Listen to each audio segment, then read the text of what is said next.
Have you ever frozen or just like gone blank when your partner asks you, what do you want in the bedroom? So many women in relationships end up just deferring to their partner when it comes to what happens in the bedroom, just hoping that magically their partner will know what to do to please them. And sometimes it works, sometimes it doesn't, but let's be real.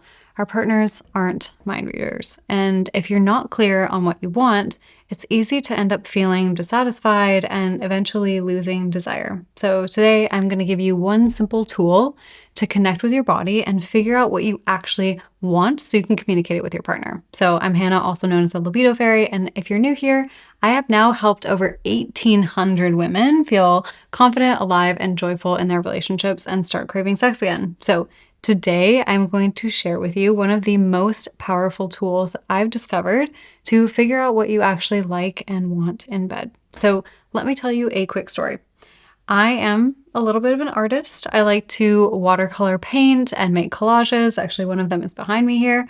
A couple of years ago, my friend asked me to commission a painting for her. I was so excited, but when she told me to paint whatever I wanted, I completely froze. I was staring at this blank canvas, just kind of banging my head against a wall, totally frustrated because I had no idea what to paint. And then it hit me. Just like light bulb moment, I needed to start asking myself simple questions. So I asked, do I want to paint human figures or nature? Do I want to use blue paint or red paint? As soon as I started asking these questions, the answers just came to me, but they didn't come out of nowhere.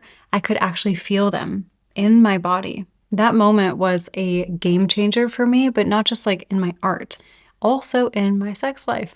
I realized the same approach could help me figure out what I wanted in bed. So I ran over to the bedroom. I mean, not immediately, but eventually. And shocker, it did work. So I'm about to share exactly how you can apply this realization to your sex life. But first, if you're liking the video so far, give it a thumbs up and subscribe for more on intimacy and relationships. Okay, back to it. So there are 2 simple steps that you can use to figure out exactly what you want in sex. So step number 1 to figuring out what you want is knowing what it feels like in your body when something is a yes and when something is a no. So I really want to emphasize also that this is on a continuum. So a yes could feel like soft, neutral, okay, or it could feel really intense, like really strong, enthusiastic, like fuck yeah.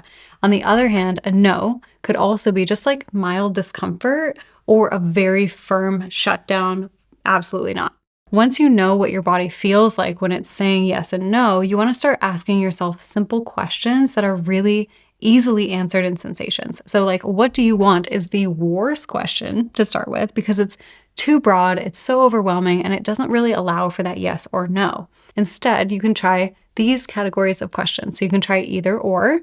These are super simple and help you tune really quickly into your body's response. So ask yourself or have your partner ask you, would you like gentle touch or a hand massage? Would you like faster or slower? Would you like more or less, kissing or cuddling? Notice which option moves you further along the continuum of what yes feels like to you. The next category of questions is, do you like it when? So this one's all about referencing a specific moment. So your partner could ask, do you like it when I touch you like this? Or do you like it when I've done specific action in the past? This helps you tap into what has been pleasurable or not in the past. So the next category is more or less. So this is a little bit more advanced one. After trying something, you can ask yourself or your partner, do you want more of this? Or would you like less of that? So that's more about fine-tuning the experience. And finally, you can also try starting sentences with, would you like to try X? So this is about introducing new ideas in a very specific way. So ask, would you like to try going slower today? Would you like to try using a blindfold? The key is specificity. So the more specific you can make the request or would you like to try, the easier it is to hear the yes or no from your body. So think about when specificity, you're adding like time domain, you're adding specificity of action, you're adding how long it would last, things like that. But ultimately, this takes practice. I tell my students that if it's really hard for them to hear the answers, it's probably because you've spent years overriding and ignoring when your body tells you yes or no. So just be really patient with yourself. The more you practice, the more confident you're going to become in knowing exactly what is a yes and what you like and want in bed. And if you're looking for even more inspiration on things to try in bed, I've got this amazing checklist with over 500 ideas for spicy playtime. You can find it linked in the description box below. And if you loved this video and you want to continue to spice things up and make your sex life even better, check out this video about what it takes to be confident in the bedroom. You will learn my personal secrets for actually getting good at the skill of sex. So thanks for watching, and I will see you in the next one.